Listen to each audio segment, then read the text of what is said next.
Les touristes sont de retour en Dordogne comme avant Covid. Les réservations des locations ont augmenté de 17% en juillet et de 20% en août par rapport à l'année passée. Mais le profil des voyageurs n'est plus le même. On a vu surtout un changement depuis le Covid en durée de séjour. C'est-à-dire qu'avant, c'était les gens qui étaient de passage, qui traversaient la France pour aller d'un endroit à un autre. Donc c'était un séjour de 1 ou 2 nuits. Là maintenant, on a des plus longs séjours. On a des personnes qui sont restées jusqu'à 2 semaines en chambre d'hôte, ce qui est quand même assez rare. Nous n'avons pas la même clientèle que les années passées. On a beaucoup de Français, 70% de Français environ. Une clientèle anglaise, oui, pas de Belges. Pas de Belges, mais un retour des touristes étrangers et notamment américains, avec des critères de sélection différents d'il y a 3 ans.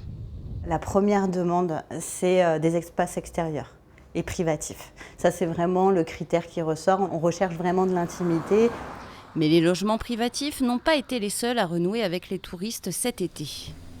Très belle performance, semble-t-il, de l'hôtellerie de plein air, des campings qui ont conservé leur clientèle conquise pendant les 2 années de Covid. Un peu plus de difficultés pour l'hôtellerie qui, elle, a souffert de la concurrence des plateformes commerciales. Avec 20 000 lits proposés en Dordogne, les plateformes de location de particulier à particulier ont elles aussi participé au retour des touristes dans le département cet été. Certains ont même déjà réservé pour juillet-août 2023.